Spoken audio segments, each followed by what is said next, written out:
And we are live.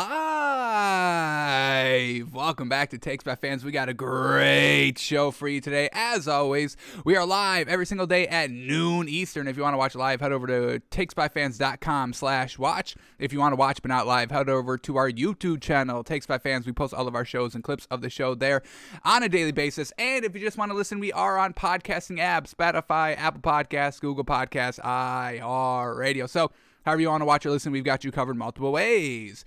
Alrighty, folks. Jeez Louise. Well, happy holidays, kind of ending. We took 2 days off here, and I miss y'all. I miss talking to y'all every single day out here, breaking down the games and all that. I miss doing it, so I'm so glad we're back. And we had to start a half hour earlier today just because I missed y'all so gosh dang much. So, today, pregame show, NFL, man oh man, COVID has been going crazy the last couple of weeks, but definitely this week it's been ramping up.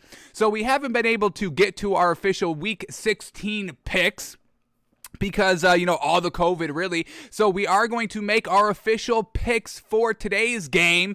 I don't know how many we're going to do. We do normally like 6, 3 locks, 3 99% guarantees, but with all the COVID, we're just going to kind of not push it, and we're going to see what feels right game day, hour and a half out, what is feeling like the great value now that we truly know who's going to kind of play today, who's getting held back because they didn't test negative for COVID and all that. So we're going to go through all the matchups, talk them all through, see where that great value is, and see if we can make a little bit of money today because we got absolutely killed yesterday. Man, oh man, we took the Bucks -7.5 early Christmas morning, and what was that? The Celtics were competitive? What? The Bucks end up winning, and Giannis, holy moly, what a performance late in that game to win that game and close it out. But man, oh man, a close game. We don't hit that one, and then we kind of doubled down and kind of chased our bet a little bit because what are we gonna do? Stop betting after the noon NBA game? What are you, nuts? Come on, there was sports on all day. So then we went to Warriors. No, we went to, one second here. It was Suns -6. Suns -6. And then they lose to the Warriors with only Steph Curry. And Steph Curry did his thing. No Jordan Poole, no Andrew Wiggins, all like that. It was just Steph Curry versus the Suns, the entirety of the Suns. And the Suns can't even win that game. So, and then we cut our losses after that one. We didn't want to chase the chase, unfortunately, because we were about to tell you to take the Jazz -12.5. That kept rising to like 13.5 by the time was closing, I think. It may have all the way went up to maybe 14 by the close of the line here, but the Jazz only win by 4 against the Mavericks, so I'm glad I didn't take this, and I'm glad I didn't put that out for you guys yesterday either. So today we truly got to get right, so we're not forcing anything. We're going to let the picks come to us. We're going to let the value reveal themselves to us, and we're going to get it done today, folks. We are going to get it done today. So let's start the show a little bit here. We'll also play around with the playoff predictor while we're talking through the NFL matchups and all that. But let's get the NBA out of the way. Still got to talk about the NBA here. So let's put 10 minutes on the clock here. And then we will break down the NFL games from last night as well. But here we go. Let's get 10 minutes on the clock here. Here we go. 10 minutes on the clock. Next 10 minutes of uninterrupted basketball talk of what we just saw on Christmas Day in the NBA. So here we go. 10 minutes on the clock, and the 10 minutes start right now. Alrighty. NBA, Christmas Day. I mean, what better is there? And I guess there was better because there was NFL on last night. But man, oh man. NBA, Christmas Day games all throughout. Single game on with your attention. And, you can roll your bet if you hit the Knicks game, and you could have rolled that into the Bucks game, into the Warriors game, and all that. Unfortunately, We lost at the second game, so unfortunate there. But here we go. First game up here. Hawks at the Knicks, and the Knicks get it done, winning 101-87. And man, oh man, Kemba Walker is playing angry, folks. Angry. He's like, y'all want to not even play me? And now y'all are resorted to play me? And look what I'm doing. I'm winning Christmas Day games at MSG for y'all. Kemba Walker in 40 minutes, triple-double Christmas Day? Sheesh, you didn't have to flex like that, Kemba. Damn. Kemba Walker, 10 points, 12 assists, 10 rebounds. He wasn't efficient shooting, so, we still don't really love Kemba Walker as kind of the main guard. He'd be great as like a second option of guards. He'd be great coming off the bench. I just don't think he's the guy to win you playoff series. He could win you good games here and there. We just saw it last night. That's the magic of Kemba. Even in college, the tournament, the big shot. I mean, it's Kemba. He can get you that a few games a year, some decently high big games, but overall in a 7-game series throughout the entire playoffs, Kemba's not the guy. And that's not a knock on Kemba.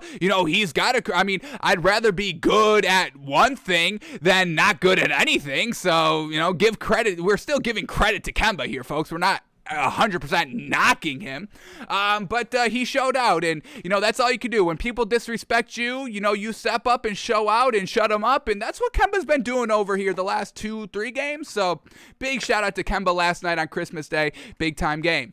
Evan Fournier, 15 points, 3 assists, 5 rebounds. He shot 50% from the field. Definitely we need Evan Fournier to kind of beef it up a little bit, beef up the scoring. He really needs to be in 20-plus point category every single night for this Knicks team. They need him to be the main scorer. Julius Randle, 25 points, 12 rebounds, real solid night. He was a plus 21 on the floor.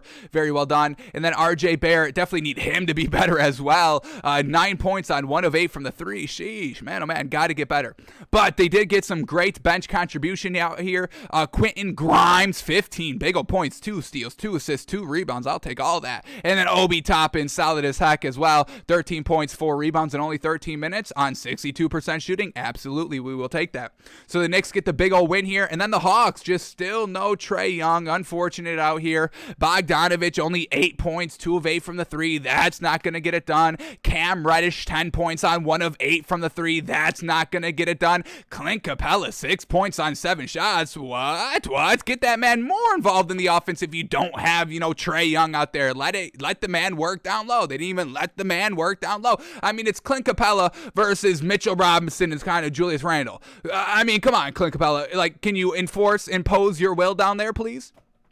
So really nothing. The leading scorers on the team last night for the Hawks were Delon Wright, 20 points, solid there. I'll give him credit for that. And then John Collins, 20 points and 8 rebounds, but 38% from the field, not the greatest. So overall, the Hawks still coming up short here. They need Trae Young back, and the Knicks get the win here, 101-87.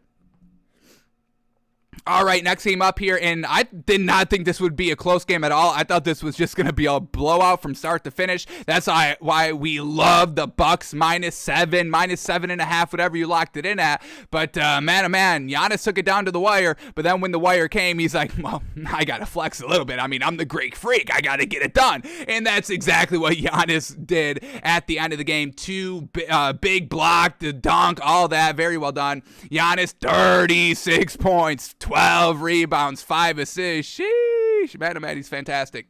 We had DeMarcus Cousins playing the starting 5 here, which I didn't really love. I don't understand why Bobby Portis got knocked down to the bench. That didn't really make any sense to me, and that's probably why the Bucks didn't get out to that good start. So let's not start DeMarcus Cousins, and that's no disrespect to DeMarcus Cousins. He's had a great year, or great career, I should say. But he's not a starter, folks. Come on. So DeMarcus Cousins, 9 points, 8 rebounds. He only played 17 minutes. Bobby Portis still played more minutes, but it's about getting off to that good start. I want all my good players in my starting lineup. I don't want to start with a big that we're only going to play 10, 11 minutes, and then that's it. I got to get out to the hot start, get the momentum, get the rhythm with my guys, my core guys. And, a lot of NBA teams don't do that, and I don't like it. Early on in the season, they're starting, bigs that aren't going to play, and I get it. It's a full 82-game season. It's a long season. I get all of that. I just don't like it, folks. I don't know what you want from me. But here we go. And then Grayson Allen letting us down as well. 2 points on 0 of 3 from the 3, 0 of 4 from the field, only scoring his 2 points at the free throw line. Come on, Grayson Allen, get it done. We've been praising you the early part of the season. But as the season progressed, Grayson Allen's production has slowly been declining, and that's starting to worry us a little bit here for this Bucks team. Jrue Holiday, 17 points, 4 steals, 3 assists, 5 rebounds. Solid night by Jrue Holiday. Can really always count on him. And then Chris Middleton, classic Chris Middleton game, 17 points, 38% shooting from the field, 4 of 9 from the 3. Just kind of solid all over the place. Not kind of that big A1, tier 1 talent that we truly need Chris Middleton to be, but overall solid production. And then Bobby Portis off the bench obviously gets it done because Bobby Portis is very, very fantastic. 16 points, 10 rebounds, fantastic for that. And like we said, Giannis getting it done in the clutch down low, in the down late, down low in the stretch.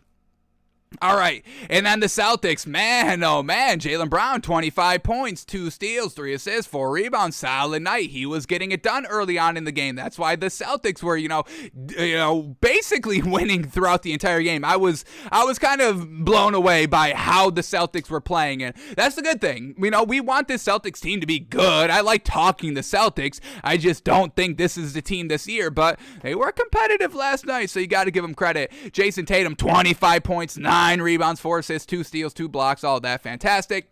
Robert Williams playing the 5 here, 11 points, 14 rebounds. We'll take that, absolutely.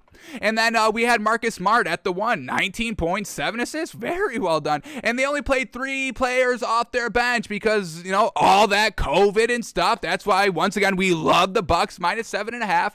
And they got great bench production from Peyton Pritchard. Yes, 16 points, 5 assists, 5 rebounds. Thank goodness we've been begging. We've been clamoring for the Celtics to use some of their kind of young guns and start developing them a little bit more. And Peyton Pritchard is one. Peyton Pritchard, Aaron Nesmith, and Peyton Pritchard gets it done last night, 16 points. And another huge reason why the Celtics were competitive throughout the entire game. Came down to the wire, and Giannis put an end to it at home. So Bucks get the win, 117-113. Alrighty, then we get the Warriors at the Suns, and man, oh man, Steph Curry went absolutely manic in this game, folks. The Warriors win on the road, 116-107 over the Suns, who basically had everybody. No Jordan Poole, no Andrew Wiggins, and they still get the win. It was just Steph and really Draymond Green out there, and they got it done. Steph Curry, 33 points, 6 assists, 4 rebounds. He shot 5 of 16 from the 3. Gary Payton filling in for Jordan Poole at the 2, 14 points, 8 rebounds. That's real solid. And then Otto Porter Jr. filling in for Andrew Wiggins at the 3, 19 points, 6 rebounds. That's exactly what Andrew Wiggins does on a nightly basis. So Otto Porter Jr., big time credit to him for last night's performance. And then Draymond Green doing Draymond Green things, folks. 8 points, 3 steals, 3 blocks, 10 assists, 8 rebounds. I mean, fantastic game by Draymond Green, which we all know he does. Give that man more credit. He is truly undervalued here for this Warriors team. And then off the bench, Nemanja Bjelica, 10 points, 2 assists, 2 rebounds. We'll give him credit. And then Jonathan Kuminga, 12 big old points off the bench. So the Warriors got it done. I can't believe it. And then for the Suns, man, oh man, Devin Booker only 13 points. He shot 26% on 19 shots. I mean, come on. That's not Christmas Day material right there. Chris Paul led the team in scoring, 21 points, 8 assists, 6 rebounds. He had a really well night last night. DeAndre Ayton, 18 points, 7 rebounds. Jay Crowder, 8 points on 2 of 8 from the 3. So he was a little off last night. And then McCall Bridges, 17 points. And then having Cameron Johnson, 11 points off the bench. JaVale McGee, 8 points, 7 rebounds off the bench. Cameron Payne, 7 points, 2 assists, 2 rebounds off the bench. Just unfortunately come up a little bit short here. And man, oh man, Steph Curry, he's the dude, folks. I mean, I can't believe they won last night, and that deserves so much credit. Are the Warriors now the number 1 seed in the Western Conference with that win last night? They are the number 1 seed now. Man, oh man, Warriors 1, Suns 2 in the Western Conference, Jazz 3. That is an elite top 3 in the NBA, folks. It's really just those 3 teams at the top, and then everybody else is just kind of like second tier. That's our 10 minutes, but we still got to wrap it up here, so let's keep going here. So yeah, Warriors, Suns, Jazz, folks. I mean, those are the 3 teams, and one of those 3 teams will most likely win the championship. They're the deepest, most consistent teams in the league. There's really no real great, deep, consistent teams in the Eastern Conference. Brooklyn, I mean, they've got Kevin Durant and James Harden, so they'll always kind of be upper echelon in the league. But, with the COVID, and they don't really have that much depth with them. The Bulls, they're a little hit and miss a little bit. They've got, the big 4, obviously, that we love. We just need to see them start to beat some of the better tier teams in the league. And then with the Bucks, not having Brook Lopez, and they've been all in and out with injuries and COVID and all that. They're starting to get right more consistently, which is great. But man, oh man, the top 3 teams in the Western Conference are truly top tier in the league. So the Warriors get the win, 116-107. Then we get the Nets at the Lakers. Nets get it done, 122-115. LeBron with just Russell Westbrook can't get it done. And once again, no Anthony Davis. We will not bet the Lakers, folks. And they were like -2, -1.5. It's like, no Anthony Davis. We're not swallowing any points. You better be giving me at least like 18 points if you want me to bet the Lakers, because that's like Anthony Davis's production right there, 18 points. Let me get that. So LeBron James, 39 points, 7 assists, 9 rebounds. I mean, Christmas Day king, folks. He was a +9 on the floor in a 7-point loss, folks. Everybody else minus in the starting lineup. Trash. Taylor Horton-Tucker, 14 points, -15. Dwight Howard playing the starting 5 for only 6 minutes. That's what we're talking about, folks. That's what we hate. 2 points, -10 on the floor. Wayne Ellington, 3 points, -20 on the floor. Russell Westbrook, 13 points. He had a triple-double, 13 points, 11 assists, 12 rebounds, but a -23 on the floor. Man, oh man, he shot 20% on 20 shots. Yikes. Big yikes. Off the bench, they got Malik Monk, 20 points, 3 assists, 4 rebounds, a +9 off the bench. This is what we want, folks. We need Malik Monk. Get Malik Monk in the starting lineup, first of all, and then we can go from there. And then also, Carmelo Anthony did his thing, 17 points, 11 rebounds. Unfortunately, come up small here. No Kevin Durant, so it was just James Harden and Patty Mills. James Harden, 36 points, 10 assists, 10 rebounds, another triple-double last night. Christmas Day triple-doubles going out to everybody. And then Patty Mills, man, oh man, we love Patty Mills so much over here, folks. 34 points, 7 assists, and we've been saying this ever since Patty Mills has been in the starting lineup here for the Nets, that, Patty Mills will take this team as far as it will go. If this team is meant to win the championship, Patty Mills will bring them a championship. So the big 3, Patty Mills, James Harden, Kevin Durant, they don't need Kyrie Irving anymore. So those 2 basically got it done. We had Nicholas Claxton playing the 5, 9.6 rebounds. DeAndre Bembry, 15 points, and Bruce Brown, 16 points, 4 assists, 6 rebounds. The starting lineup really was fantastic last night. No real great help from the bench. Like we know, the Nets aren't that deep, but the Nets get the win, 122-115. And then the last game of the night, Mavs at the Jazz. Jazz get the win, 120-116. But man, this should have been a little bit more of a blowout here, especially with no Luka Doncic. I mean, all these Christmas Day games last night were close as heck, even though they shouldn't have been close as heck. So if you were taking points last night, you won. You won, folks. Just if you took the points last night, you won. Besides the Hawks-Knicks game. That's the only game that did not win if you took the points. But every other game, if you took the points, that was the best bet. Especially, like I said, I mean, this line was just climbing all day long, folks. I think it started at like 10 o'clock in the morning. It was like Jazz -12.5. And then I want to say it went all the way out. Let me see if I can bring up these closing odds, because I just cannot believe how it just kept climbing and climbing, and I was this close of making it climb even more, because I was like, yeah, give me the Jazz -12.5, -13, -14, they'll get it done. No Luka Doncic for the Mavericks. There's no way this game will be close. But as we say, they only win by 4. So the official closing odds here on the Mavericks-Jazz game I can't find it because I don't know why Score Mobile's not bringing it up. So I apologize, but I want to say it closed at like 13.5, 14. It was crazy. But either way, back to the game. Jazz get the win 120-116 for the Jazz. Mike Conley, 22 points, 5 assists. Donovan Mitchell, 33 points. Man, oh man. We had Rudy Gobert down low, 10 points, 11 rebounds. Nothing great, but he got it done. And then Bojan Bogdanovic, 25 points. Yes. The Bogdanovic we love to see was out there last night. And then Jordan Clarkson, 12 points on 13 shots, 8 rebounds as well. Hassan Whiteside only playing 14 minutes. Wish we got a little bit more of him last night, but he had 9 points and 7 rebounds in 14 minutes. We will definitely take that. Joe Ingles a little off last night, 1 of 6 from the field for only 2 points. So they get the win, and then for the Mavericks, Porzingis steps up, 27 points, 9 rebounds. We had Jalen Brunson at the 1 filling in for Luka Doncic, 27 points, 6 assists. Frank Ntilikina, 17 points, very well done. And what else do we have? Brandon Knight, 10 points off the bench here. Unfortunately, just come up 4 points short. Jazz get the win 120-116. Alrighty, that was all the NBA from last night.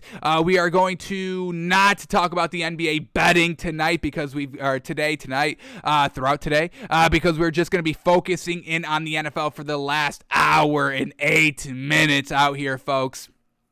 Got to find the value and all that, and talk about all the ins and outs of COVID and not COVID and all that. We'll talk all that through, but let's quickly break down the 2 football games from last night. Christmas Day football, folks. What better is there? I don't think there is anything in the entire universe, in the entire galaxy, that is better than football on Christmas Day, and it was absolutely fantastic. So first game up, Browns at the Packers, folks. And the Packers get the win, 24-22. But man, oh man, this is why we're a little, I don't want to say we're, I guess we'll say it like this. This Packers team, they don't win convincingly, folks. They don't blow anybody out. Let's see if we can get up these stats quickly for the Packers on just their overall scores through the season, because they are just not blowing teams out. And when we saw the line of Packers minus 7.5, we stayed away from it because we did not like that half-a-point hook at all, because they really just win by like 1 possession, and if they win by 2 possessions, it's like touchdown, field goal. It's not like 14 points, 2 touchdowns, anything like that.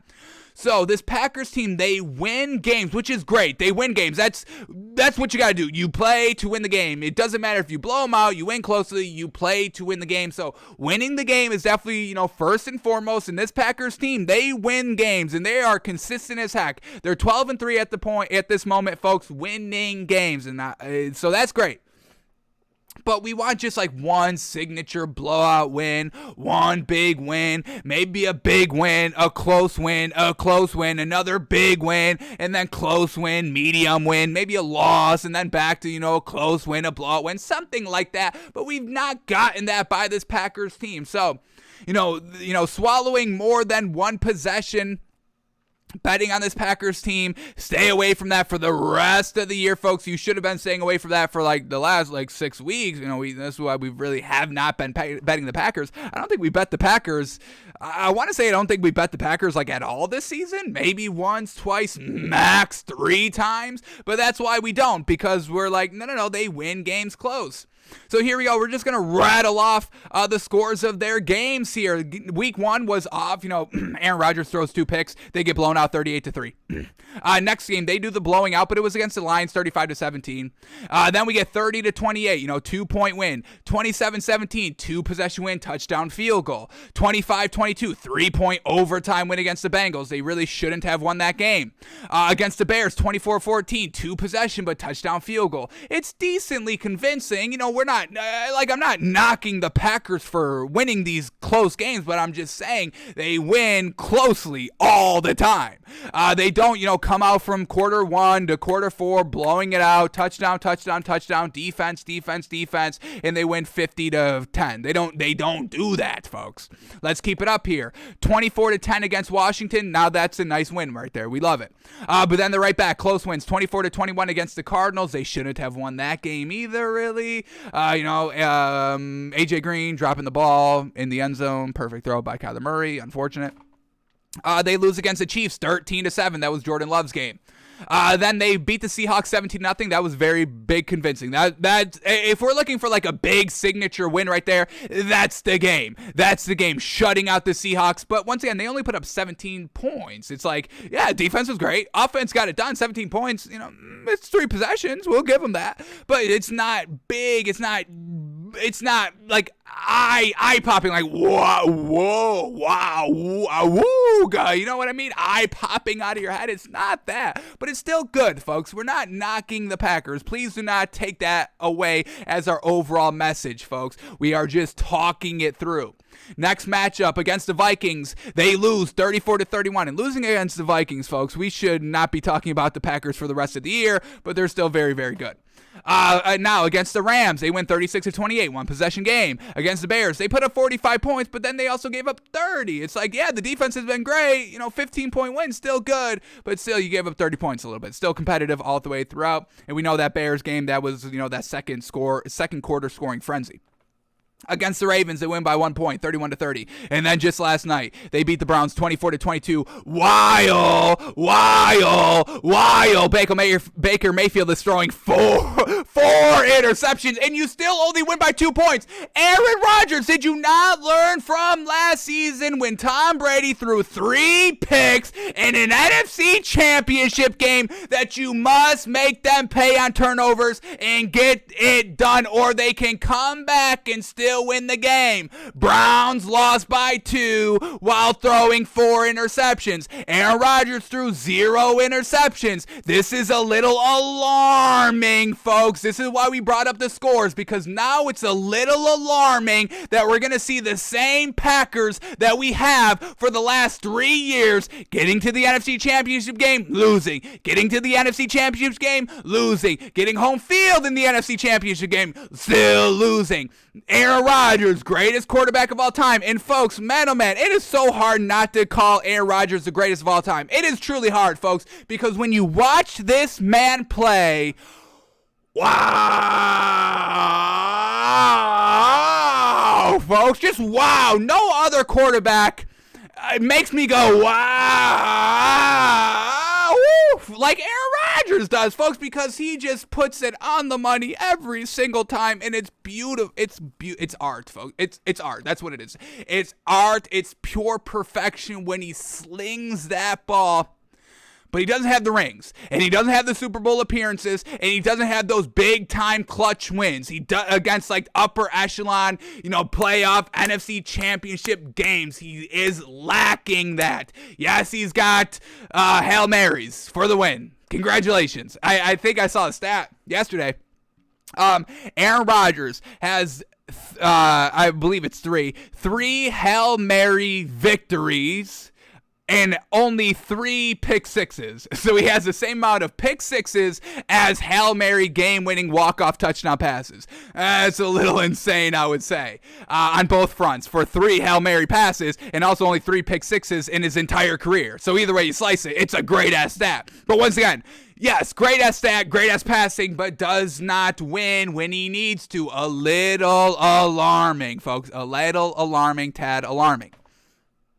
All right, so Baker Mayfield throwing 4 interceptions. Now we have to have the uncomfortable discussion about Baker Mayfield, because now it doesn't seem like this Browns team is going to get into the playoffs with this loss here, and that's truly unfortunate. We had big expectations on this Browns team this year with Kevin Stefanski truly getting it done last year, and we just thought the offense would keep on getting better, but we see at 7-8, Baker Mayfield not being clutch still.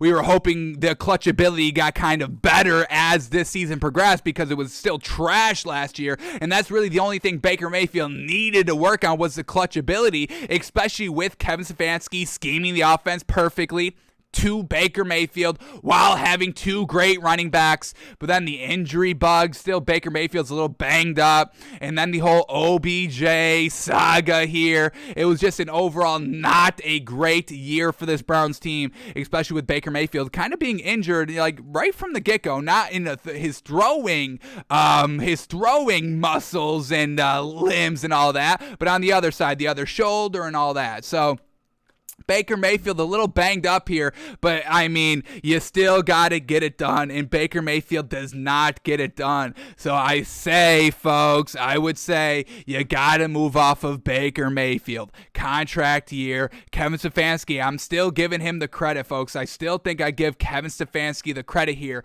but you can't throw 4 interceptions in a game and expect to win unless you're Tom Brady. Once again, Tom Brady is the exception to every single literal, figurative, wild rule out there. Tom Brady is always the exception, and we know Baker Mayfield is absolutely nowhere near in the same stratosphere, galaxy, whatever, with Tom Brady. We obviously all know that. So I am going to be officially endorsing, pushing a little bit that Baker Mayfield is not a Brown next season. Now, can he still kind of win us back? There's still 2 games to be played. Anything can happen, so we're obviously not going to write him off 100%, but we're close, like 80% writing off Baker Mayfield, folks. So, not great for Baker. Maybe has to become a little bit of an actor. The Baker at home commercials are pretty good. They're entertaining. I got to give him the credit. The writers, he does it. He delivers it perfectly. The man's got it, folks. The man has some comedic timing to him, so we give him a little credit for that. All right, so Browns get it done, get it done the first drive, touchdown, they go up 7-0, and then the Packers punt, and then Baker Mayfield has the chance to take a 2-possession lead, Christmas Day, on the road, a must-win game for playoffs against this Packers team. You have a chance to go up 2 scores, and what does he do? Throws an interception. That gets Aaron Rodgers right back in it, ties the game at 7-7. Or the Cleveland Browns, they missed the extra point, so they're officially down 7-6. And then Baker Mayfield, a chance to answer, a chance to retake the lead. They're driving the ball. They got the ball at the Green Bay's 24-yard line, guaranteed some points, 3rd-19, and the ball just gets away from him, and it's high, and it sails on him, and that's an interception. Once again, giving the momentum right to the Packers. They score another touchdown. Now, this was great by Baker Mayfield. They go down. They score a touchdown. Everything was great. And this was the drive, folks, to kind of re-tie the game. Did they get the 2-point? They missed the extra point again. So they're still, relatively close. It should be tied, but, extra point misses, unfortunately. But this is the drive to tie the game, which, once again, why we don't want to sell Baker Mayfield 80%, but we've got to see the wins, folks. We don't buy Aaron Rodgers. I guess we're very close to buying Aaron Rodgers 100% because, we get 15 plus years with Aaron Rodgers, and he's so gosh dang good. But the wins. We need to see the wins, the rings. But back to Baker Mayfield here.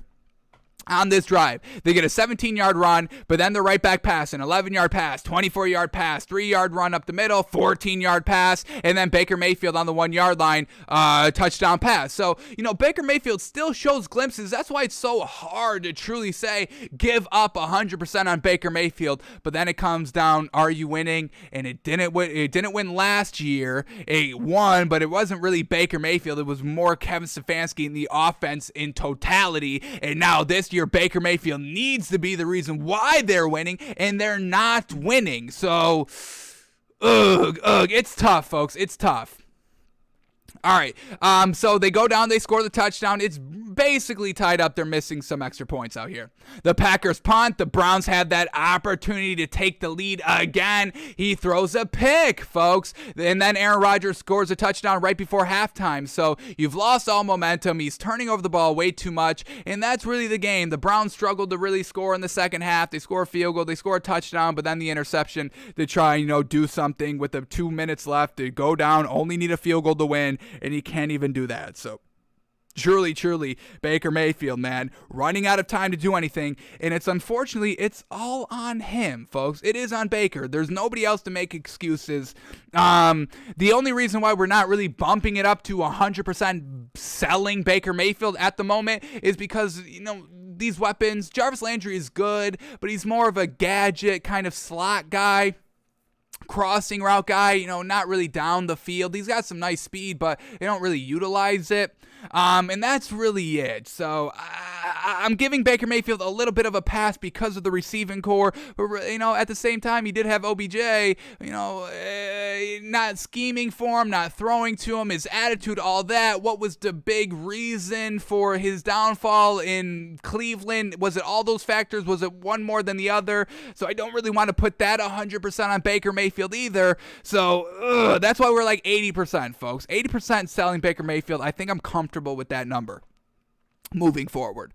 But let's start breaking down some numbers here. Here we go. Baker Mayfield goes 21 of 36. Man, oh man, 58%. Can't be doing that. 58% with 4 picks. No way, folks. 222 yards. That was a saving grace for his stats right there. Not dinking and dunking, so we give him a little credit, but still, at the end of the day, it is a loss. 2 touchdowns, 4 picks. We'll never get behind that. Never. All right, and then in the rushing game, Nick Chubb did his damnedest. I mean, holy moly, 17 rushes for 126 yards, a touchdown. Dearness Johnson, 4 rushes for 58 yards. Anthony Schwartz, 2 rushes for 24 yards. So, Kevin Stefanski, let's start taking the ball a little bit more out of Baker Mayfield's hands. I mean, this offense really should be running like the Colts offense. Take the ball out of Carson Wentz's hands, please. So Kevin Stefanski, you got 2 weeks left, trying to make the playoffs, trying to decide Baker Mayfield's future, trying to not get yourself fired. I'm hearing Kevin Stefanski should be on the hot seat, and I don't agree with that at all, folks. What are you, crazy? He had 1 good season, 1 bad season. Why are we firing coaches after 1 bad season? Y'all want to get rid of David Culley, and it's like, what? He hasn't had a full season. He's got nobody on that offense. He's working with a rookie quarterback, 3rd-round rookie, not, Mac Jones with Bill Belichick rookie. So can we relax a little bit on all these coaches firing? The only coaches that need to be fired right now is Matt Nagy. And that's it, folks. Get that man out the league. Ermeyer's already been taken care of, so thank you for that. But let's relax on all these coaches getting fired. Please, please, please. Especially Kevin Stefanski. That season, he finally turned around the Browns, folks. You're going to get rid of him because of 1 bad season because Baker Mayfield's throwing 4 interceptions in a game? Please, stop. All right. Rushing game was fantastic. Who was Baker Mayfield slinging the ball to? We had Rashad Higgins, 5 catches, 58 yards. Nick Chubb, second leading receiver, folks. This is why, could we get some better weapons out here at receiver for Baker Mayfield? Nick Chubb, 3 catches, 58 yards. Jarvis Landry, 4 catches, 55 yards. Austin Hooper, 3 catches, 26 yards, and that was really it. Donovan Peoples-Jones, 6 targets, 1 catch for 5 yards. Folks, please. And that's a little bit on Baker Mayfield with the accuracy as well, folks. We're selling Baker Mayfield 80% out here, folks.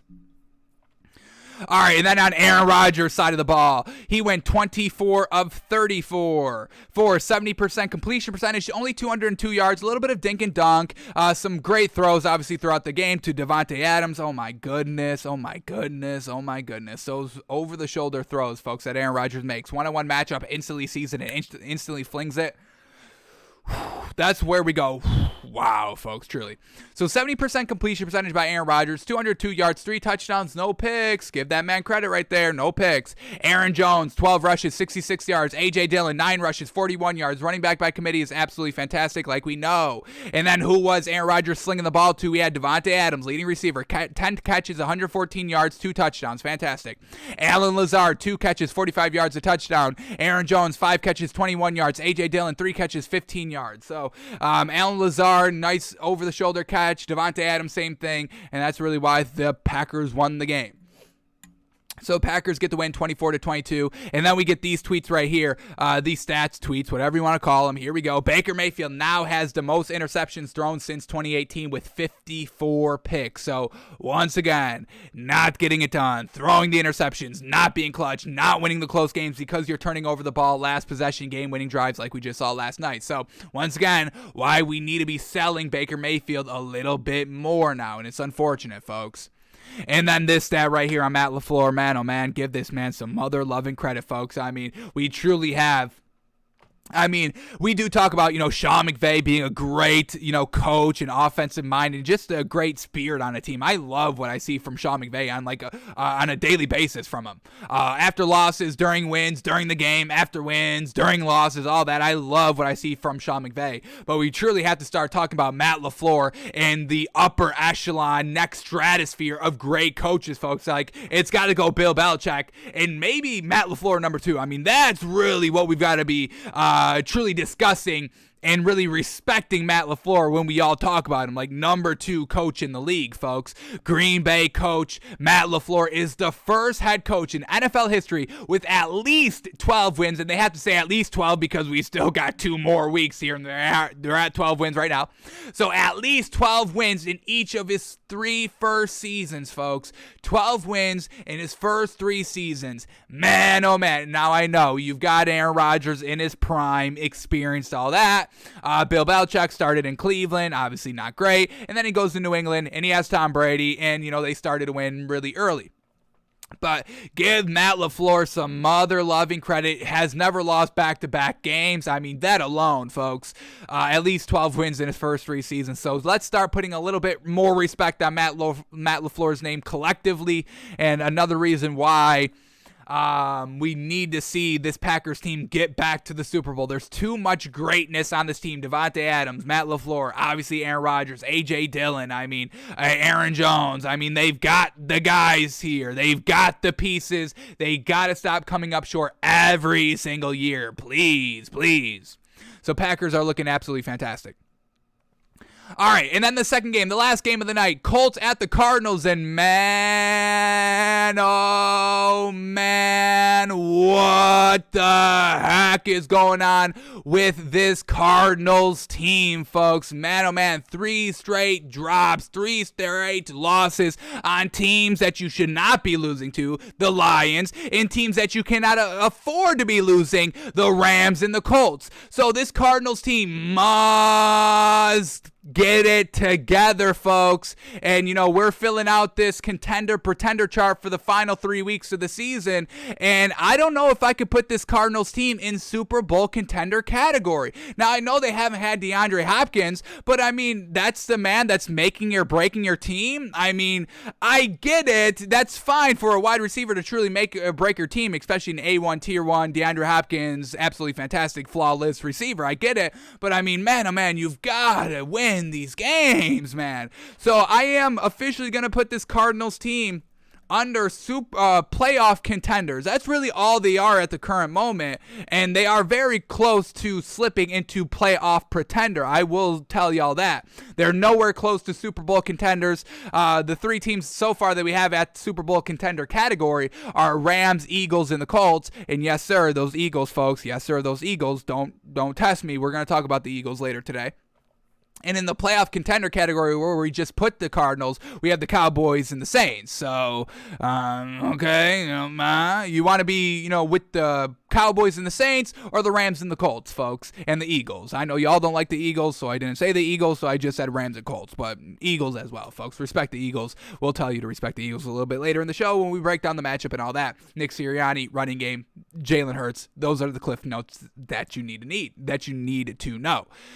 So let's see. Can I get back to this game here? Cardinals at the Colts. Man, oh man, our internet, classic. But let's see if we can get this game back up so we can start talking about it. Just overall, the Colts, Carson Wentz, let's see what this man was doing. Missing throws still. He didn't throw any interceptions, which is great, I believe. Let me double check these numbers quickly here. No interceptions. Threw the ball 28 times. Okay, Jonathan Taylor ran the ball 27 times, so I'm not going to knock Frank Reich for letting Carson Wentz throw the ball 28 times, especially when you're doing kind of even split running and passing. Even ran the ball more because Nyheim Hines had 3 rushes, so overall kind of 30 rushes with running backs, only 28 passes with quarterbacks, so fine. That is really kind of fine. I would really like to see Carson Wentz not throw the ball more than 25 times a game, so 28, not that far off the stretch, and once again, they ran the ball more. So this is what we're saying. Frank Reich, man, he is disciplined so far. He's disciplined, not letting Carson Wentz kind of run away with the game, throwing the ball 40 times a game. So for that, once again, Frank Reich in our good graces here. Colts still in the Super Bowl contender category. We're not going to move them out because of the performance last night. It was exactly, truly what we wanted to see. Maybe 3 less passes, but we're not going to nitpick 3 passes here. So Colts get the win 22-16. Cardinals just struggling to move the ball, and well, not even move the ball, just to kind of score points, I would say. We had Kyler Murray running, he had a big run, 40 yards. Overall, these receivers of Christian Kirk and AJ Green can still get it done. And the running back, Chase Edmonds, James Conner, that is a good running back by committee. But they need to start putting up some points out here, folks. Missing the field goal opening drive. Man, oh man, what is that? Why are we missing field goals? And then he missed a field goal a little bit later on in the game in the fourth quarter. And they lose by 6 points, 2 field goals. So man, oh man, they're not scoring these points out here. They're having to settle for field goal attempts instead of getting into the red zone for 7 points, so got to clean that up as well. But yeah, this Cardinals team, these 3 last losses out here, this is starting to be a little concerning with the Cardinals. I mean, they've fallen from the number 1 seed. Now where are they officially in the playoff picture? The 5th seed. Man, oh man, they're talking about wild card spot. They just lost the division lead to the Rams now. So, man, oh man, this Cardinals team is on a slippery slope, and they've got to figure it out now. So let's start with this Cardinals team, since we're talking about them a little bit more heavily at the current moment. So here we go. Kyler Murray goes 27 of 43, folks. 27 of 43. What do we got here? 62%, right on the border of what we like. 245 yards, a little bit of dink and dunk overall. 1 touchdown, no pick. He did fumble twice, didn't lose any, so all right, we can sweep that under the rug. But overall, we're still a little alarmed with their losing, and now we could also have potential turnovers to be alarmed with as well. So truly not great here with this Cardinals team, folks. Running the ball, it was good. Kyler Murray, 4 rushes for 74 yards. Yeah. And then Chase Edmonds, 16 rushes for 56 yards and a touchdown. Unfortunately, no James Conner last night. When they are together, that's really good. And that's kind of, a reason why we're not 100%, jumping ship, abandoning this Cardinals team. DeAndre Hopkins, being out. The running back by committee not being a running back by committee because only kind of one is going every game. So once they get everybody good to go, hopefully that kind of happens here at the back end of the season, the final 2 weeks. So you just got to be good in the playoffs. That's all you got to do, right? Eagles with Nick Foles just got to be good in the playoffs. That's all that matters. So as long as they can make the playoffs, which they will, they're kind of guaranteed basically a wild card spot. I doubt the Vikings win out, and I doubt the Cardinals lose out, and that's the only way that the Cardinals can really lose and not make the playoffs. They need one more win to guarantee it themselves. So, as long as they can get into the playoffs 100% healthy, we're still going to be liking the Cardinals more than not liking them. All right, and then who was Kyler Murray slinging the ball to? We had Chase Edmonds, leading receiver. All right, starting to see the red flags here. Chase Edmonds, running back, leading receiver, 8 catches, 71 yards. Zach Ertz, tight end, second leading receiver, and all his yards came in garbage time in the final drive because he was just dinking and dunking. Zach Ertz, 8 catches for 54 yards. Then we have Christian Kirk, a wide receiver, 7 catches, 48 yards. Then we have AJ Green, 1 catch, 33 yards, and Anton Wesley, 2 catches, 29 yards, and a touchdown. But, man, oh, man, those missed field goals, having to settle for field goals and all that, truly hurt the Cardinals last night. And then for this Colts team, here we go. Back to Carson Wentz, 18 of 28. Once again, we like 28 throws. We'll give him that. Frank Reich, thank you for being disciplined and still running the ball and sticking with the run and not letting Carson Wentz, overblow these passing attempts. So 18 of 28. 64% solid there. 225 yards, wasn't dinking and dunking. So once again, the running game opens up the play action, opens up the down the field throws, which is exactly what Carson Wentz is truly is right now. When he was in Philadelphia, I trusted Carson Wentz to sling the ball 35 times plus a game, going downfield over and over and over again. But I mean, this season is just, I don't know what it is. Michael Pittman Jr. has not really stepped up and became a true number 2 wide receiver. T.Y. Hilton Hilton, I don't know what they're not like getting him the ball more. I mean, T.Y. Hilton, why is he not like a 10 target a game guy at minimum? So I don't understand why Carson Wentz is not having more success with these wide receivers. Coming into the season, we were big on Carson Wentz and these receivers. We truly thought it would work. And then we watched this man in the beginning of the season and in the middle of the season, and then we're still seeing it in the later part of the season, just not being efficient. Yes, they're winning games. And once again, winning games is great, folks, but we still dissect the wins. Are we still seeing the alarming things in the losses in the wins? Because that's truly bad. So yes, they're winning, and winning cures everything. You can make the argument, we call, Baker Mayfield bad, we call Carson Wentz a little bad. Oh, those are bad. Players, oh, well, they're winning games, not so much the Browns, a little bit of a bad example, more on the Colts example right there. Oh, Carson Wentz is bad, well, they're still winning games, and that was the argument that I was having, over Christmas parties and all that. And folks, it's not, everything is not black and white, this, that, binary, 1, 0, 0, 1, no. There's nuance in the discussion. Yes, Carson Wentz is a good game manager, but I'm not trusting him to throw the ball 40 plus times, and we broke down those games whenever he throws high numbers, like his top 6 highest attempt throws of the season have all resulted into losses, folks. That's what we're saying, why we don't want and can't count on Carson Wentz to single-handedly win these games. You need the running game, you need the defense, and as we see, it's not like the Colts blew out the Cardinals. It was a close game because you can't rely on Carson Wentz to get it done himself and sling around the ball 40 times a game. That's what it is, folks. We're seeing it. We are breaking it down. We are talking it through. We see it every week.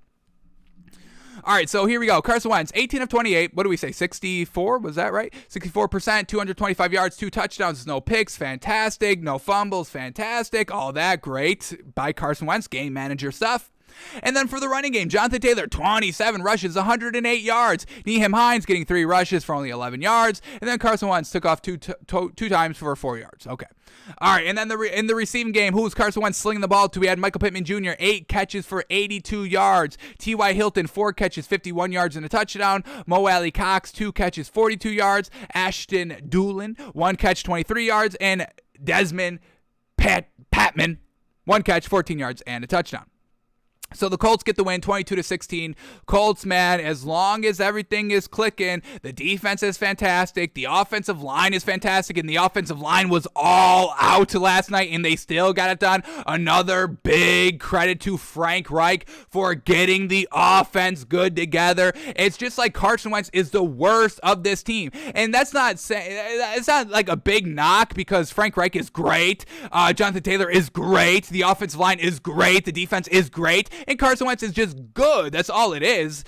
So once again, we're not knocking Carson Wentz 1,000%, but enough percentage points that he does deserve. I don't think we're going overboard on Carson Wentz. I truly don't.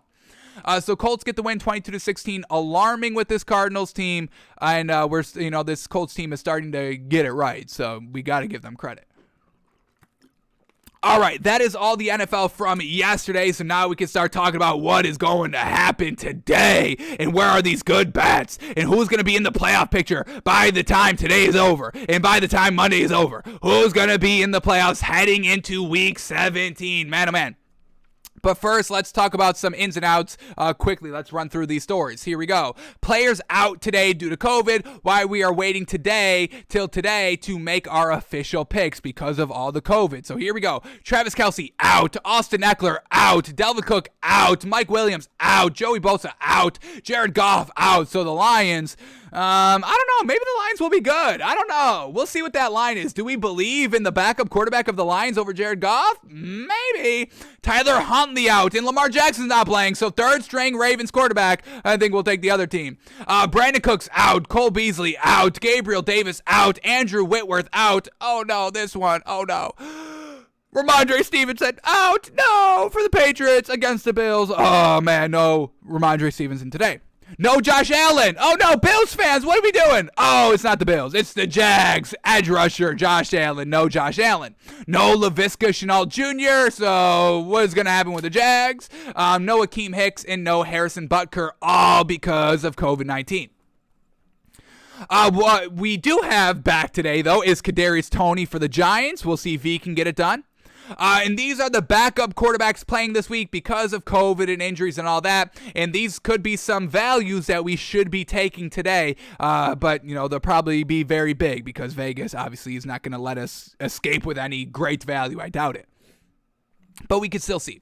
But here we go. Backup quarterbacks playing this week. Tim Boyle for the Lions. Once again, no Jared Goff. We just told you out with COVID-19. Can Tim Boyle get it done? Drew Lock's playing today for the Broncos because Teddy Bridgewater is still in concussion protocol. Truly unfortunate. Giants are officially going with Jake Fromm, and I think that's the right decision. Maybe we can get some great value. Jake Fromm being good, being a game manager, Kadarius Toney being back. And once again, this Giants defense is still solid. It's the best thing about the team is the defense. So if we get a lot of points here with the Giants, we may take it. We may. We still got to see the value. Ravens are going with Josh Johnson, third-string quarterback. Good luck with that. Can Josh Johnson run? We got to see that because if they're just having a pure drop-back passer there for the Ravens, yeah, we're not taking any points. We'll swallow probably 50 points if we need to. So what do we got? Josh Johnson. Is this man a running quarterback? Yes? Okay? No, not good at all. So here we go. Josh Johnson. Quarterback. What does he do? He's 6'3". Okay. What is his rushing yardage? What do we got? He started in 2009. Damn. That man's old. How old is this dude? 35. 35. I don't want my quarterbacks being 35. Starting their career at 35? No. So here we go. Career rushing numbers. What do we got? He's only got 412 yards his entire career. Okay, he's got 36 games played, 8 games started, 41 yards rushing. He rushes for 11 yards a game. Okay, not a dual threat quarterback. What is he throwing? Is he good throwing the ball? He started 4 games his rookie year, and he threw 50%. That's not good, but it's rookie year, 4 touchdowns, 8 interceptions, rookie year, 0-4 record, rookie year. We'll give him a little bit of a pass. Then he played 11 games in 2010, never started any, threw 87% completion percentage on 16 throws, no touchdown, no pick. That's a little better. Then he got 9 games in 2011. The following year, only 1 start, threw 52%. And then the most recent time we saw him was this season. Played 3 games, threw the ball 45 times, and completed 64% for 334 yards. And or this was last season, excuse me, with the Jets. Threw 64% completion percentage on 45 attempts, 334 yards, 3 touchdowns, 1 pick. Okay, I don't think I'm buying him, but he can't run, so that's what we're talking about. No running here from Josh Johnson. And then we get Nick Foles going for the Bears. Man, oh man, Nick Foles finally getting his chance. Matt Nagy, maybe he can make it work with Nick Foles. Maybe that's the magical quarterback. We know it's not because we saw Nick Foles last season absolutely trash, so we're not betting the Bears again this week, most likely. And then for the Saints, they're going with their 4th-string quarterback, Ian Brook, on Monday Night Football. Good luck against that Dolphins defense.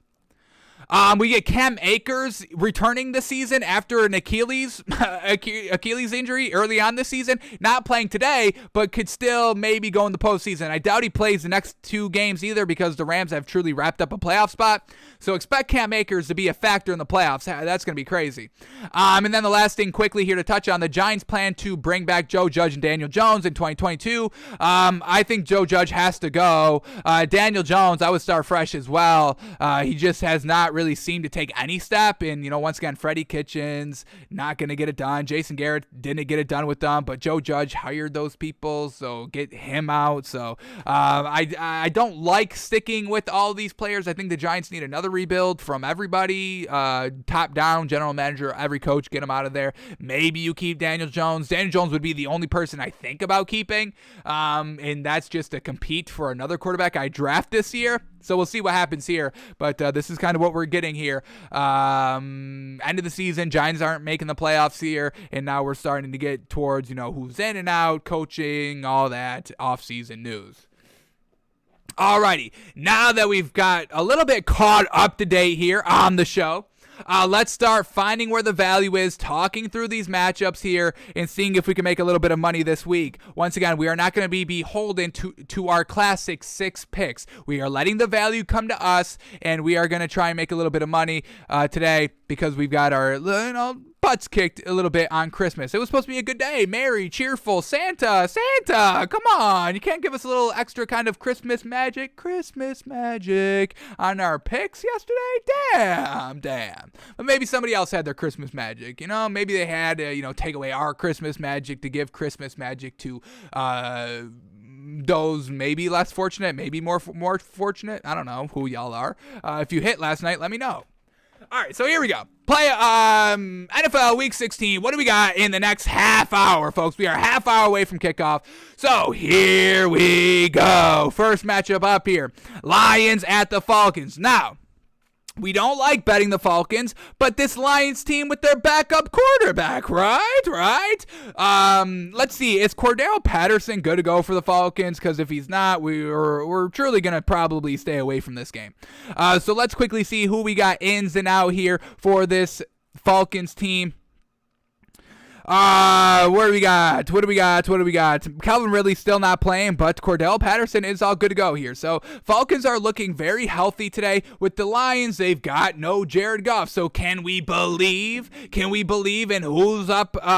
Tim Boyle. Is Tim Boyle gonna get it done on the road? They just finally got it going with Jared Goff. Jared Goff played his best game of the year last week, folks, and they beat the Cardinals. I mean, man, oh man. Can Tim Boyle recreate that? I don't know. I don't think so. Tim Boyle. The man is 27, folks. Been in the league since 2019. Got one start last year with the Lions and threw 65% completion percentage.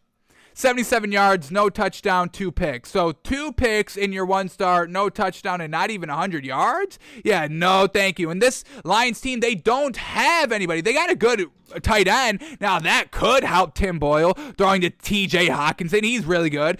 Jared Goff loves throwing to him, 15 times a game. But here, is TJ Hawkinson good to go? TJ Hawkinson is looking out. He's on IR. So, yeah, I can't even give Tim Boyle a little bit of credit here. So, Falcons are looking really good, but how many points are we going to have to swallow here? The line, let's get these lines up to date, refreshed here, now that all the COVID news is good to go. The lines are the Falcons are -7.5, and if it was -6.5, maybe 7, we take it. But once again, that half a point hook, we stayed away from the Packers half a point hook last night, and obviously it wouldn't have mattered either way because they only won by 2. But still, that thinking, and we're not going to kind of lose on a Falcons pick. We will never let ourselves lose on a Falcons pick, folks. We've learned way too many times over the last just year and a half as we've been doing the show, and I've got a lot of other anecdotes I can go on. The list is long of Falcons burning me for the last 25 years, folks. So, not going to bet this game. Not going to, this value is not good value. It's not great value. It's not calling us. But we will predict the Falcons win this game. And with them winning just outright, nothing changes in the playoff picture in the NFC. Once again, this Falcons team, what is their record with the win here? The Falcons will advance to 6-8 with the win here, correct? Does this update when I do this? No, they're 6-8. So they would have a 7th win and potentially be able to get to that 7th seed with maybe a couple of extra losses here. So the Falcons are still in the playoff hunt. So good for them, and they should be able to get the win here today. Just not ready to swallow 7.5. If it was under 7, we'd take it. Not going to lose on that half a point hook. No, thank you. All right, next game up is the Bucs and the Panthers, and we get Sam Darnold, good to go. He might play a little bit. They're still sticking with Cam Newton, so they're rocking with 2 bad quarterbacks, and they're facing the Bucs that just got shut out last week. Yes. How many points do we have to swallow here for the Bucs? Please, Vegas, give us some decent value. A little bit of a hey. Okay, well, we get it. We'll lower the value a little bit, something like that. Come on, Vegas, be good to us, please. It's the day after Christmas. Come on. Black Sunday after Christmas, right? Isn't that a holiday? But here we go. Bucks -11.5. Yeah. That's pretty good. I only have to swallow 11.5 here. I don't care that the Panthers are at home. Are you nuts? It's Cam Newton and Sam Darnold most likely both playing. So what? Still no Christian McCaffrey. So what? And we only have to swallow 11.5. I like it. I like it, folks. Bucks got shut out last week. They're looking to get it done. Tom Brady. This Panthers defense isn't good, folks. They were good the first 3 weeks. We need to move on, folks. Stop saying that this Panthers defense is good. The offense is not good. The defense is not good. The head coach is not good. And we know the quarterbacks are not good. So Bucks minus 11.5, official pick. We get great odds here. Y'all aren't betting this. Y'all are still betting the Panthers with the points. Stop betting the Panthers with the points, folks. We've been telling y'all the last 2 months. Y'all have actively been losing every single week for the last 2 months betting on the Panthers. Why? Why are you still doing it? Are y'all not listening to the show here, folks? Do we have to have a discussion? Are y'all not listening to Takes by Fans, folks? Do y'all got to tell me y'all aren't listening to the show? Why? What is making y'all bet the Panthers? Because you think 11.5 points is good value? It's not, folks. It's not good value at all. Bucks minus 11.5, man. Never bet the Panthers. Never bet the Panthers. Maybe we can bet them next year. Maybe. But we'd have to see a lot happen. A lot happen in some great spreads for us to bet the Panthers ever again. So, Bucks minus 11.5. Love it. Love it. Love it. Betting it, taking it, endorsing it, all that. We predict the Bucks to win, and with the Bucks winning alone, just the Bucks winning alone, they move from the 4th seed to the 2nd seed. But once again, we still got all the other matchups to pick and choose. All right, next matchup up is the Ravens at the Bengals. And once again, Ravens third-string quarterback. We cannot rely on Josh Johnson to get it done here. Let's see what the spread is here to see if we take it. Ravens at Bengals. Bengals minus 7. Division matchup here could get a little tricky, a little wonky there. So going to stay away from the value. I like the Bengals winning this game outright. But once again, the rushing attack, they still rush the ball. So expect the Ravens still to be able to run the ball a little bit. And we'll see what Josh Johnson can do out here.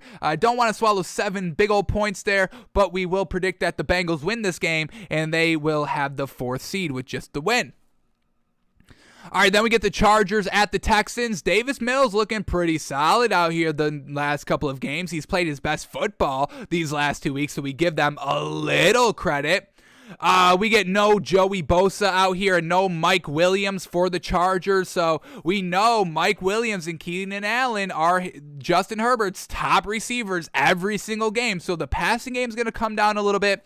The defense is coming down a little bit with no Joey Bosa. So maybe we can get some good value here with the Texans if we get a lot of points here. So here we go. Okay, Chargers minus 13.5. Texans plus 13.5. Yes, yes, yes. I would love it even more at, plus 14 to give us that kind of extra half a point hook. But I'm loving the Texans plus 13 here. Davis Mills is playing really solid game managing football. Once again, the offense going to be a tad, just a tad little hit there with no Mike Williams. Defense, tad little hit there with no Joey Bosa. 13.5 points with the home team. Texans, no Brandon Cooks as well. So yes, their offense is going to come down a little bit because Brandon Cooks is really the only guy that they've got. But overall, it's just Davis Mills has been decently getting it done a little bit. The last 2 weeks, like I said, he's played his best football. Texans here at home. They've surprised a couple of people in a couple of games this season so far, and I think it's good value. I think the Chargers still win the game, but I like the 13.5. I think that's great value. We are taking the Texans plus 13.5, endorsing it, taking it. What was that third one? I said it earlier. I liked it. Endorsing, taking, betting, I think that's the same. But either way, we love the Texans plus 13.5 today. At home, they get it done. But, the Chargers win. And when the Chargers win, they keep the 6th seed in the AFC. All right, next game is the Rams at the Vikings, and this should be a good one. No Dalvin Cook. That doesn't matter because we get Alexander Mattison, and we know Alexander Mattison is so gosh dang good. He's better than Dalvin Cook, so that's a little bit of an upgrade there. Vikings fighting for that playoff spot. They are a little scrappy. Once again, they're kind of like Green Bay, but they're the opposite in Green Bay that they lose. They keep games close, and the stats are usually good. Green Bay wins the games. Vikings lose the close, good stat game. So, Rams here, they just had a big boost with the Cardinals losing last night. So, we'll see if they kind of feed off of that a little bit. Let's see what the spread is here. I like the Rams to win. Rams -3, Vikings +3. Gonna stay away from this. Vikings at home, playoff implications, all of that. Want to stay away from that. I don't think it's great value either way. We know the Vikings are a little sneaky, and Rams, they're good. They're very good, and we'll see. This is a pretty solid test for the Rams overall because the Vikings, they do have the stats, and if you do kind of look past them, you could get kind of upset a little bit. But I believe this Rams defense will be able to force a couple of clutch takeaways, and the Rams get it done if it is a close game in the fourth quarter. Maybe they only win by 3. We're going to stay away from it, though. But we will predict the Rams to win tonight. And with the Rams winning, the Rams get the 2nd seed. And just with the Vikings losing, the Eagles get that 7th seed. And that's exactly what we want to see, folks. I want to see so much this Eagles team in the playoffs because I believe they can make a run, folks. I believe this Eagles team can get to the Super Bowl if they make the playoffs. All right, next matchup up here, Bills at the Patriots, and man, oh man, big game here today for both these teams. Obviously, the Bills want to try and get back that AFC East lead. Patriots want to kind of get a number 1 seed, keep the lead, maybe even knock the Bills out of the playoffs here. So let's see what this line is here for Bills at Patriots, and it's going to be Patriots -1 out here. I like the Patriots to win this game. I like the Patriots at home, and we are going to swallow 1 point. Basically, just call them the winner here. We are going to take the Patriots -1. Patriots at home. Bills, they exposed their game plan. Bill Belichick only threw the ball 3 times with Mac Jones. They could do whatever the hell they want, and the Bills have no real question or answer to what the Bills are or what the Patriots are going to be doing here today. Bills on the road, that's strike 1. Bills probably going to get shut down in the running game, that's strike 2. And Bills having to rely on Josh Allen to sling around this ball to win against a Bill Belichick coach defense, that's strike 3. I think the Bills are done, folks. They are the biggest frauds in the league. Patriots -1 at home, great value. Stop clowning Bill Belichick, and I don't understand why everybody has been clowning Mac Jones as of late. He has been great this entire season, and now everyone's like, well, if Mac Jones throws the ball, if they let Mac Jones throw the ball 20 times, they're going to lose this game. It's like, what? What are y'all talking about? They can win with him throwing. They can win without him throwing. He's a game manager. So I don't understand where all this negative talk about Mac Jones is coming from. It really kind of came out of nowhere, and I don't agree with any of it. Patriots get the win, and with the Patriots winning, the Patriots get the 2 seed, and the Bills fall out of the playoff spot. Man, oh man. All right, next game up, Jags and the Jets. I'm not betting this one. What are you, crazy? You would have to be smoking crack to bet this game. Line is Jaguars +2, Jets -2. It came up from a pick'em. Y'all are putting your money on the Jets, and that's fine, but these 2 teams are trash, so I will not be putting my money on these teams. I'll call the Jets as the winner because does it matter? It doesn't. Nothing changes if either of these teams win, and Trevor Lawrence was still playing dink and dunk patty cake without Urban Meyer last week. All right, next game up, Giants at the Eagles, and man, oh man, this is going to be interesting because we just like the Giants here because they're going with Jake Fromm. I believe he's going to give them their best opportunity to maybe move the ball offensively. And I believe the defense may be able to take advantage, maybe, but we still like this Eagles team. So let's see where this line is, and let's see if we like one way more than the other. So here we go. Giants +11.5, Eagles -11.5 here. So no great value. I don't think either way. The last time the Eagles and the Giants faced, obviously we know what happened. The Eagles, they did not look like themselves offensively. And we have seen that like maybe 2 or 3 times, I would say 2 times ever since they've kind of got it together, that the offense was not clicking. But overall, we love this Eagles team to win. I'm not going to swallow 11 points here because it is division rival and all that, but I still love the Eagles tonight at home. Get it done. And with the Eagles winning, they still get that 7th seed. So, man, oh, man, I really want to see this Eagles team be in the playoffs by today's end. So we need the Vikings to lose and the Eagles to win. And the Eagles get the 7th seed. We'll see if they keep it up here. We still got 1, 2, 3, 4, 5 games to talk about here to see if anything else hinders these playoff implications here. But Eagles, folks, go out and get that playoff spot. I need to see y'all in the playoffs. Need it. I need it. All right, next game up, Bears at the Seahawks. I'm not betting on Matt Nagy with Nick Foles. I mean, folks, do we need to remind you what Nick Foles did last year when he was the guy? Let's see if this sounds like the guy. Let's see if this sounds like something we should be betting on. Let's see if this is something that we think could even win a game. Last year, folks, here we go. Last year, Nick Foles, our boy, he started 1, 2, 3, 4, 5, 6, 7 games straight. Here we go. Game 1, they lose 11-19. He threw 1 touchdown, 1 pick. Game 2, they win 20-19. 1-point win, squeaking out a win. He threw 71%. That was a really good game. 243 yards, real solid. 1 touchdown, 1 interception. And then they beat Carolina. He throws 58%. Womp womp. 198 yards, 1 touchdown, 1 pick. They beat Carolina. And then they go on a 4-game losing streak here. They lose against the Rams. He throws 70%, but no touchdown, 2 picks. That's not good. That's not consistent football, and you're turning over the ball. Trash. Against the Saints, they lose. He throws 68%. That's solid. 272 yards, 2 touchdowns, 1 pick. Okay, that's a solid game right there. Against Tennessee, he throws 69%. That's real good. They lose, though. 2 touchdowns, no picks, 335 yards, but they only put up 17 points. They're not putting up these points. These yards are good. These stats are good, but these points are not reflecting these yards in these stats. And then they lose against the Vikings. He throws 57%, 106 yards, no touchdown, 1 pick. So Nick Foles, even when he plays good, they lose with the Bears. When he plays bad, they lose with the Bears. And this Bears offense has not even been clicking with any of their quarterbacks that they've had. Justin Fields, Andy Dalton, and nothing's worked. It's Nick Foles, or it's Matt Nagy, and it's a little bit of Nick Foles just being on the team.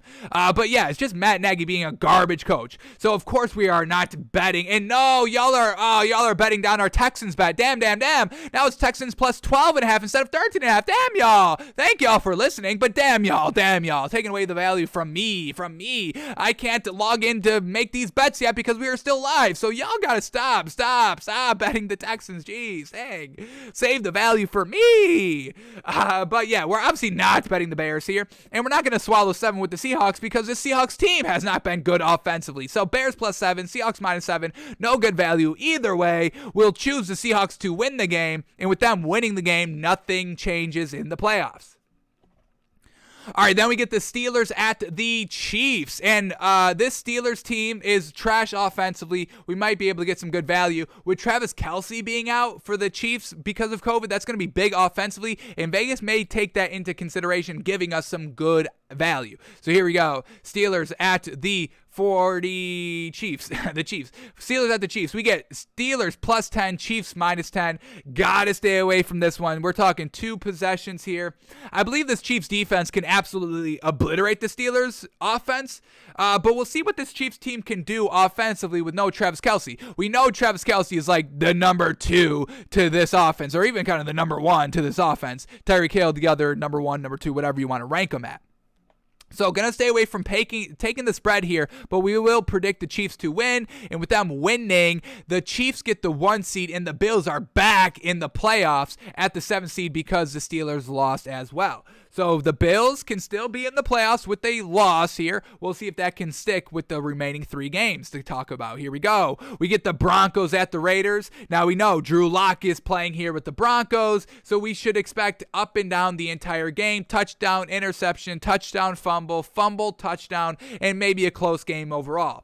With the Raiders at home, they are just nothing we can buy into or believe into, and it's unfortunate here. So let's see what the value is here. We get Broncos minus 1, Raiders plus 1. That is not enough to sway our opinion one way or the other. I don't even know who's going to win this game. But I'll choose the Raiders because they're the home team. They may get it done. Broncos on the road with Drew Lock. I'm not buying that. I'm not betting that, and I'm not betting the Raiders at home. So stay away from betting this game. No good value either way.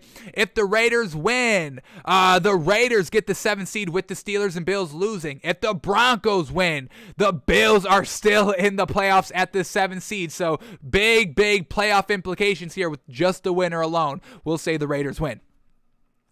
All right, then we get Washington at Dallas. We love Dallas here, but the offense is giving us big-time concerns. And we just saw, Washington and Dallas face a couple weeks ago. Dallas was killing them, but then they let Washington come back because the Cowboys offense was lackluster in the second half. Once again, giving us big concerns about this Cowboys team. Why we have put this Cowboys team in playoff contender category and not Super Bowl contender category. So let's see what the spread is and see if we are feeling comfortable swallowing all those points with the Cowboys.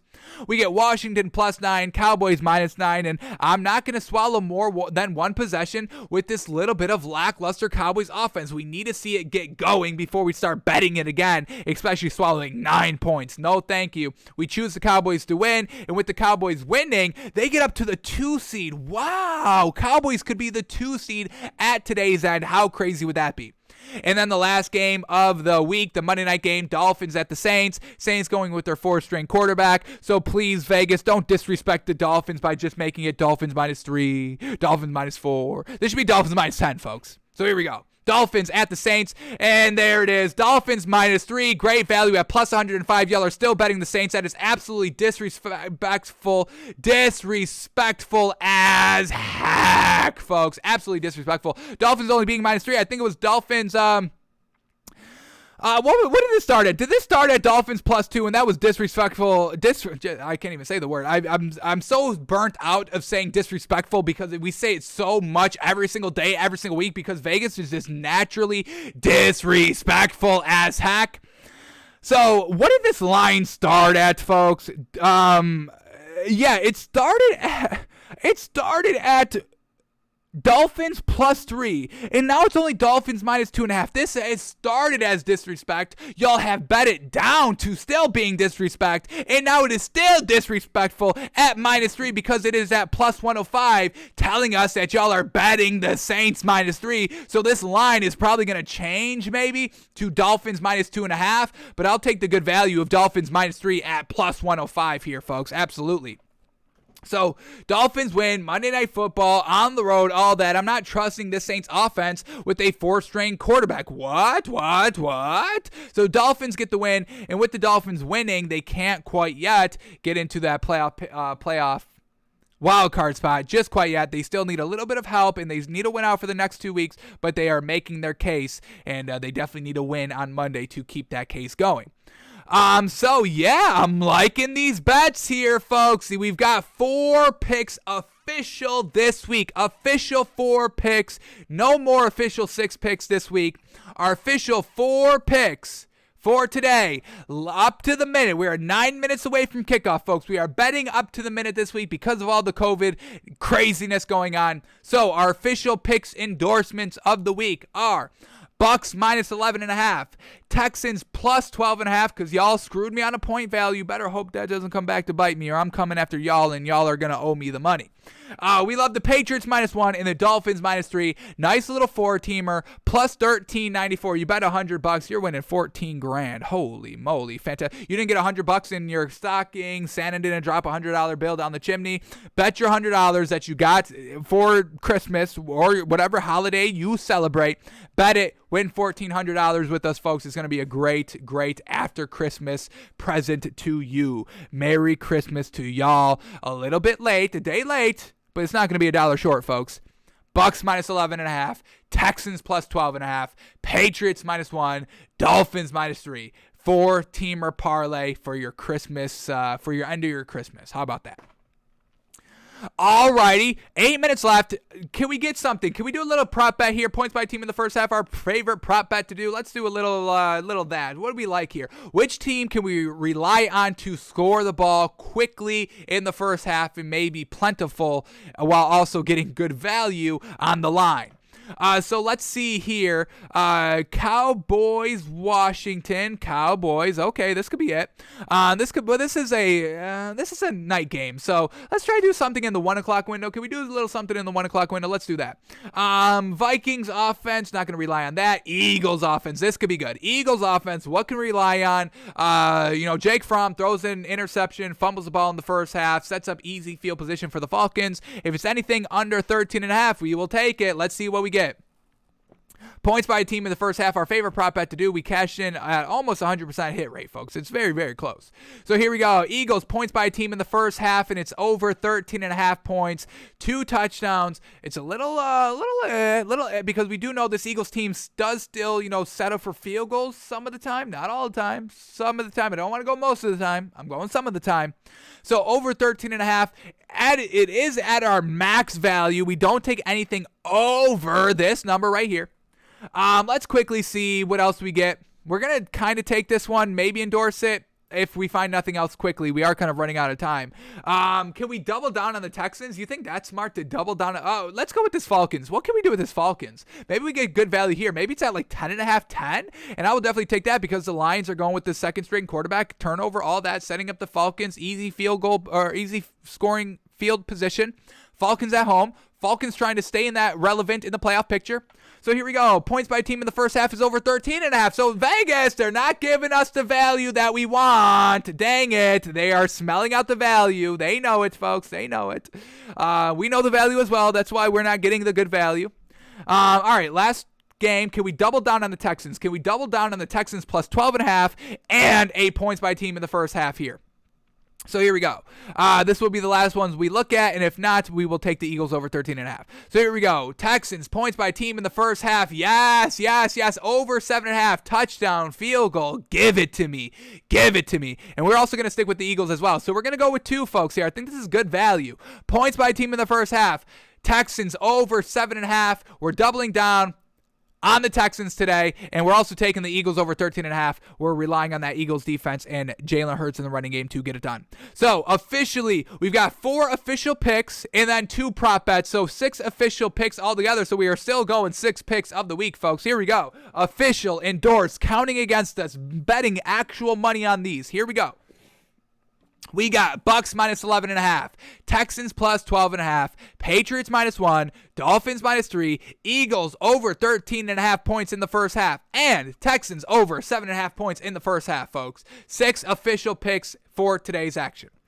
Alrighty, we are out of here, folks. We are 4 minutes away from kickoff. We got to get out of here. We got to get set up. We got to get the show distributed, clipped up. So we are out of here. Thanks for tuning in. We are back live tomorrow, noon Eastern, breaking it all down, folks. We're back tomorrow. No more 2 days off, folks. I don't think we've done 2 days off since we've gone every single day like a year ago. So Christmas, holidays, all that gets a little wonky. But we're back, folks. Normal schedule, noon Eastern every single day. So enjoy your great day of football. Hopefully your team gets this much closer to the playoff picture.